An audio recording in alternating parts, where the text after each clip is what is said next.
So,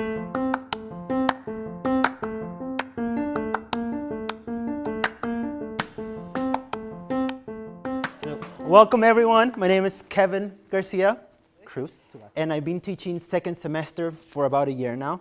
And what I did with the course, I began to incorporate the elements that I thought would help my students interact with native speakers of the language.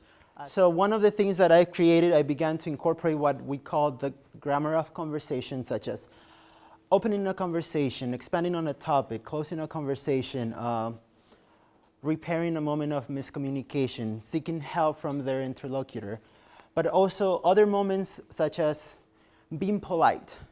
One of the things, so I will talk about intercultural knowledge, then I will walk you through the model of the lesson, and then if we have time, we'll spend some time on identifying other learning targets for possible teaching units. So intercultural knowledge, and I grabbed these two short definitions from Huth, who is the person that Katarina mentioned earlier. So the ability to communicate competently within and across linguistic and cultural boundaries. So as native speakers of a language, we have specific expectations when we interact with others. Sometimes the hello, how are you, fine, and that's the end, might not be enough, right? So also the personal space. So a lot of these things I began observing, and I wanted to incorporate some of these things into my class. So another quick definition would be the ability to adapt to the interlocutor's cultural style to work out the most fitting conversational, social, and politeness strategies which are essential for effective communication.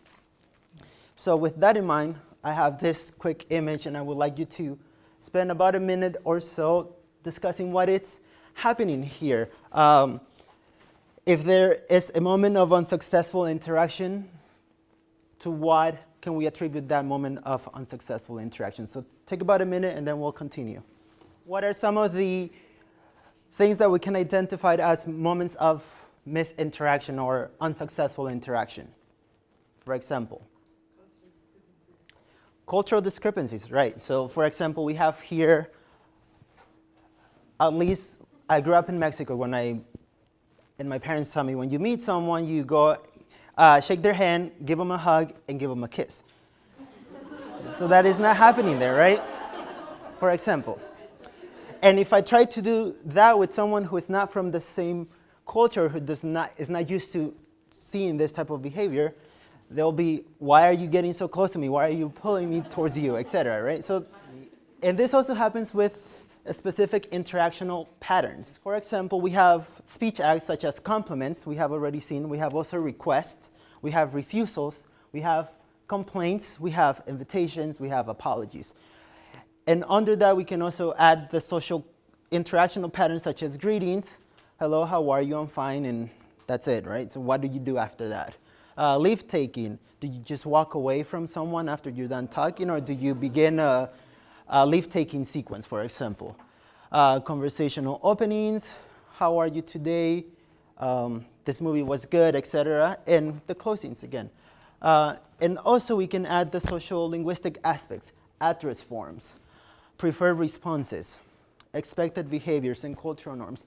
So these elements are part of what I try to incorporate so that students were better prepared to interact with native speakers of the language. So again, intercultural knowledge competence, we can say that it's knowing the secret rules of the target language, what goes beyond the grammar and the vocabulary, the appropriateness of using the present or the preterite or the subjunctive, and being able to comprehend, construct, and convey meaning in ways that are accurate and appropriate for the specific context, whether it be social, cultural, the relationship between the participants, is it in what type of setting, for example.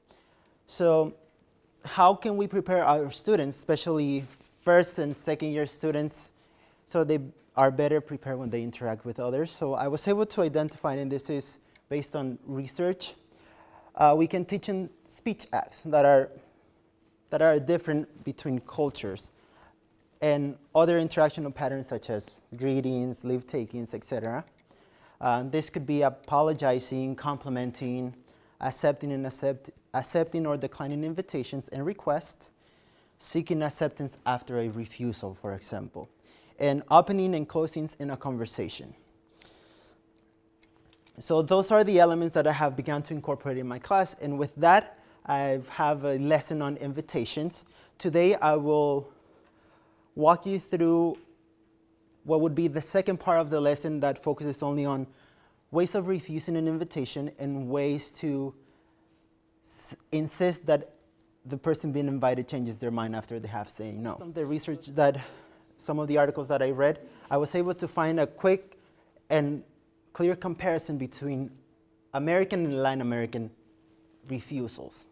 Sometimes when you're invited in Spanish and you refuse the invitation, you expect the person to insist, not only one more time, not two, not three, but maybe more. Because the longer the invitation is extended, the more sincere it sounds, and it makes you feel wanted at the event versus you want to come to the party, I can't. That it would just be like you felt that you had to invite the person, but you really didn't want it there. Versus American students studying in a study abroad program there, when they encountered that same insistence from the speakers, they felt uncomfortable because they did not know what to do after saying, I don't want to go to the party, or I can't go to the party. So with that in mind, I created this lesson on refusals. So the idea here is so that students will be able to recognize common practices used to seek acceptance after a rejection, become aware of the act of insistence, and as an expected politeness strategy among Spanish-speaking groups, and this is among friends, for example.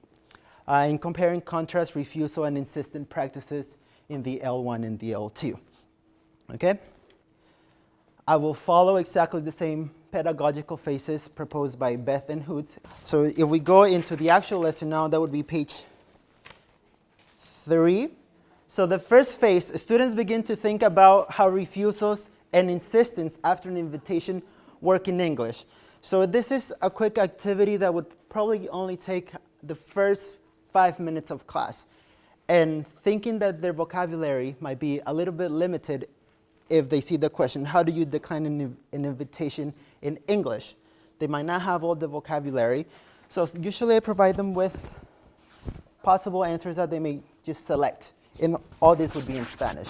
For example, how do you decline an invitation to an event in your first language? I say no. They may check that, but they can also check I provide an excuse. So meaning I say no, but I also provide an excuse. It's just never a direct refusal. So there's always a justification, right? I say that I will consider attending. I cannot make it, but I provide an alternate plans. Let's grab coffee another day, for example. Or they can also add other if they do other type of actions when refusing. After the original rejection, do you expect the inviter to insist? You accept the invitation. This will also depend on the person, right? Not necessarily. Those are some of the responses that I've gotten from students. If you're the inviter, what do you do after hearing a rejection? I accept it by saying, I understand, that's fine, cool, etc. I try to persuade the invitee to change his mind by saying, come on, there's going to be food at the party. He or she is going to be there, etc. Right? Students, right? Food, yeah, you mentioned food and they will go. You mentioned drinks, they will go. For example, so that would be the first phase, phase 1. They have been sensitized to the topic that we will cover, refusing invitations and pursuing acceptance. So now we go into phase 2 of the lesson, which would be students compare, contrast both dialogues to become aware of the interactional resources used to refuse an invitation or to pursue acceptance. For that, I will give you about 3 to 4 minutes to look at the transcript on the first page, which is a sample from an English interaction, and the short sample on the 4th page, which is a dialogue in Spanish that has been also translated. Follow the questions at the bottom of page 4. We know that the invitation is refused multiple times in both dialogues, right? And then Manuel and Ben tried to persuade the person. Question 5, what is the aspect that you find the most similar But most important, the most different in the way the invitation is refused in each dialogue. First one, there's no apology about missing the invitation. The second one, he thanks him for the invite, but he can't come. Yeah, the amount of politeness is different, right? Even between friends. For example, in 2 of the 3 refusals in the Spanish dialogue, you have, but thanks for inviting me. Thanks for the invite. And then, yeah. But at the same time, the similarities, both of them give a reason. Yeah, they both give a reason, yeah. So, for example, in the first dialogue, he never says no. Exactly. But Abby says no, but she provides excuses. Yeah, yeah. So she's trying to justify her not being able to attend with plenty of reasons, yeah. Yeah. Okay. So this would be the second phase. Students become aware of the differences and similarities in this case of refusing and persuading someone to change their mind. In phase 3, the students are guided to identify the interactional resources used to politely refuse an invitation and those used to pursue acceptance after the initial refusal. Students will notice how the invitation is re-extended multiple times with the goal of making the invitation sound very sincere and the invitee wanted. So this would be phase 3. And for phase 3, because we are looking at a whole conversation, which is about 2 minutes in length, there's a series of steps. When they listen, they will fill in information that has been taken out that is related to the concept of invitations, for example. Different information will be missing from different handouts so that when they compare their answers, they are able to help each other out in completing the dialogue, for example. Okay, so then they will have instructions to going back to the dialogue and just answering comprehension questions. So who are the 2 participants, what is the event, what day, etc. And then finally they go into step 3, which would be the close analysis of the conversation, and this is where they go back and are referred to specific moments in the conversations. For example, lines 5, lines 6 through 12.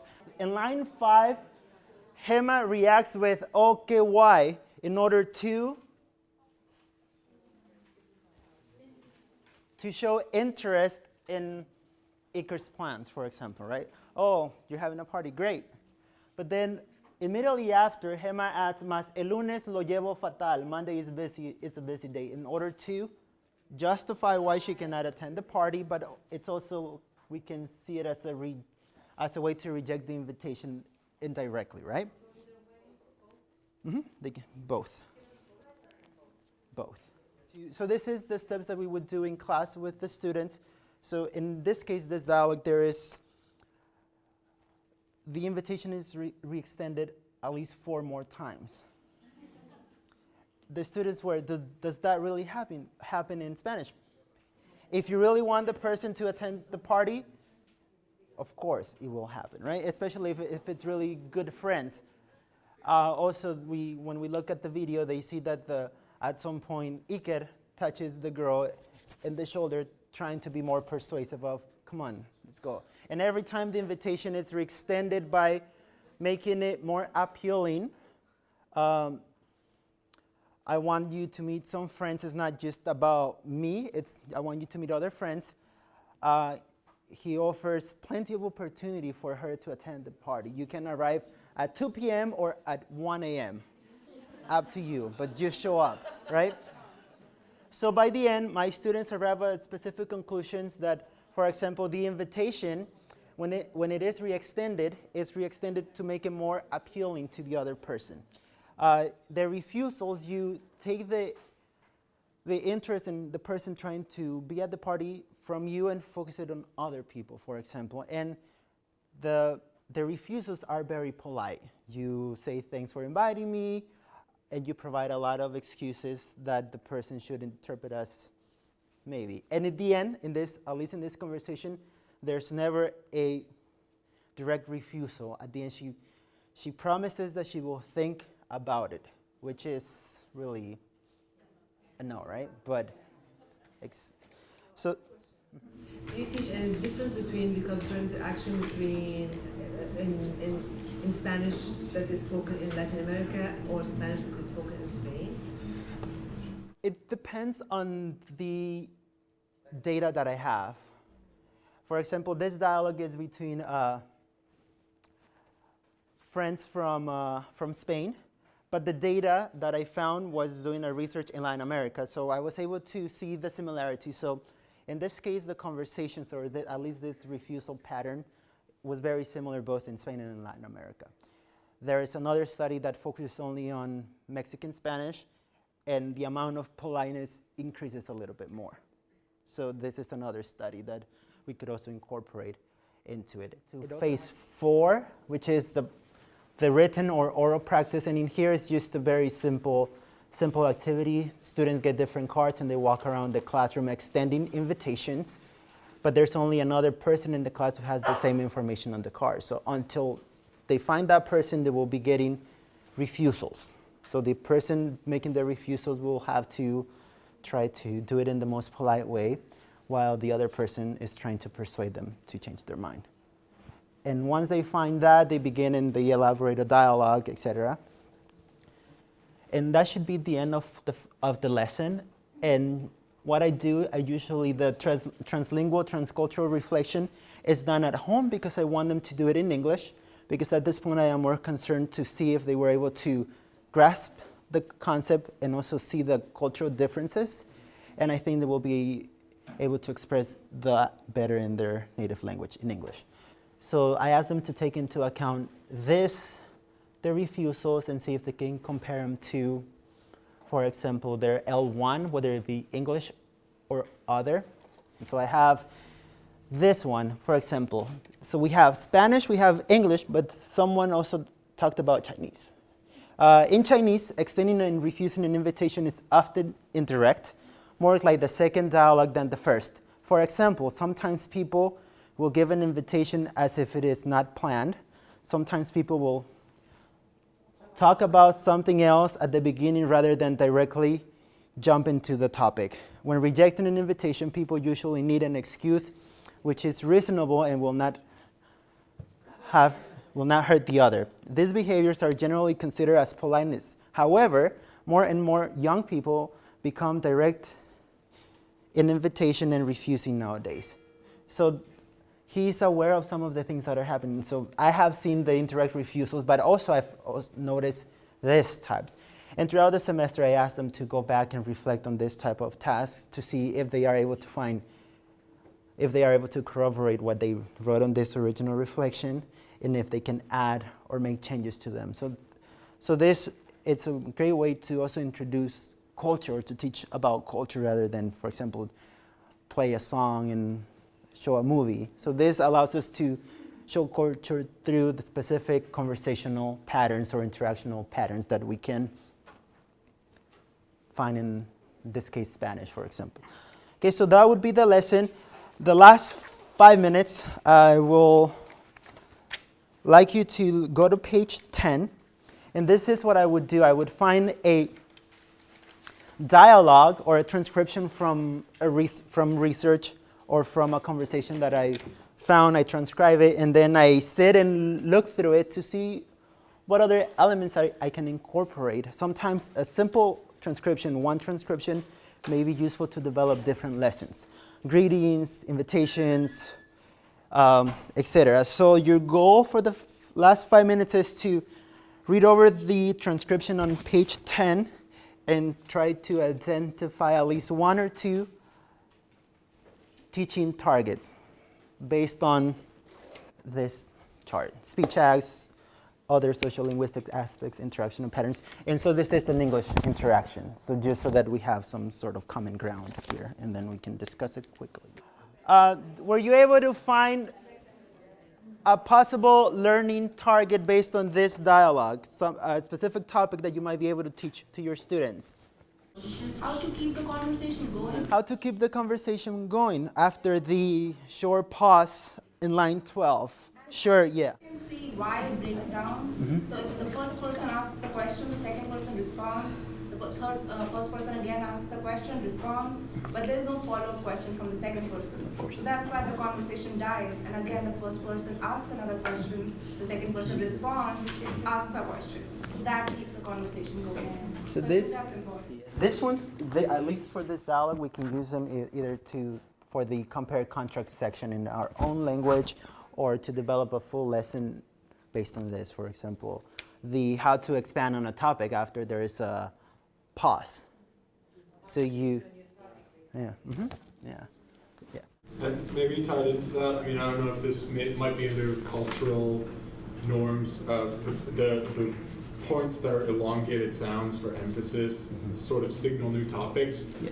And a lot of times with my students, one of the problems I notice is that their speech is almost like a robot. It's Yeah. all monotone and dry, Yeah. and you can't tell anything from intonation. So if you were able to access the actual recording, you might be able to develop a lesson on the tone that you use, etc. Right?